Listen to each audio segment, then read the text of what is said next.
31. గాని యెహోషాపాతు మొరపెట్టినందున యెహోవా అతనికి సహాయం చేసెను. దేవుడు అతని యుద్ధ నుండి వారు తొలగిపోవునట్లు చేసెను. ఎట్లనగా రథాధిపతులు అతడు ఇశ్రాయేలు రాజు కాడని తెలుసుకొని అతని తరముట మాని తిరిగిపోయి. అప్పుడు ఒకడు గురి చూడకయే, అండర్లైన్ చేసుకోండి, గురి చూడకయే తన వింటిని ఎక్కుబెట్టి ఇశ్రాయేలు రాజును అతని కవచపు బందుల సందున కొట్టగా అతడు నాకు గాయము తగిలినది, నీ చేయి త్రిప్పి దండులో నుండి నన్ను తీసుకొని పొమ్మని సారథితో చెప్పాను. కవచాల మధ్యలో సందు ఎంత ఉంటుందండి? గురి చూడకుండా యువతల బాణం వేస్తే అది ఇటు తిరిగి వచ్చి అక్కడ తగిలింది. ఇది ప్రభువు చేసేటటువంటి కార్యం.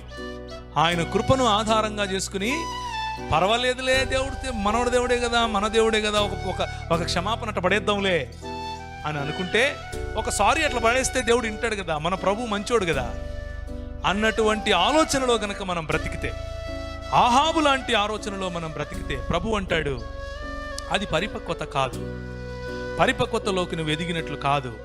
కృపను ఆధారంగా చేసుకుని కృపకు వ్యతిరేకంగా పనిచేయటం, ఆ కృపకు వ్యతిరేకంగా పనిచేస్తే ఎక్కడో గురి చూడకుండా బాణం కొడితే అది తిరిగి వచ్చి నీకే తగులుతుంది. అది కూడా ఎక్కడ? కవచపు బందుల సందులో తగులుతుంది. ఎక్కడ తగలాలో అక్కడ తగులుతుంది. ఇది ప్రభువు పరిపక్వత లేని జీవితానికి చేసేటటువంటి తీర్పు. పరిపక్వత క్షమాపణలో ఉంటుంది. పరిపక్వత తిరిగి దేవుని వైపుకు చూడటంలో ఉంటుంది. రాజైనటువంటి యెహోషాపాతు జీవితం నుంచి మనం ఈ విషయాన్ని నేర్చుకున్నాం. దేవుని రాజ్య స్థాపన, దేవుని రాజ్యం యొక్క విస్తరణను కోరుకునేవారు కేవలము విశ్వాసులుగా ఉండిపోకుండా శిష్యులుగా ఎదుగుతారు.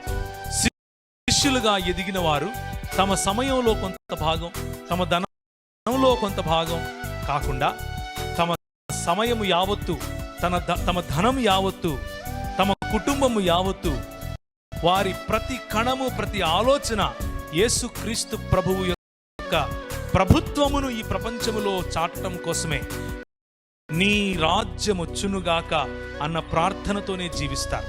నీ చిత్తము పరలోకముందు నెరవేర్చబడినట్లు భూమి యందు నెరవేరునుగాక అన్న ఆలోచనతోనే జీవిస్తారు.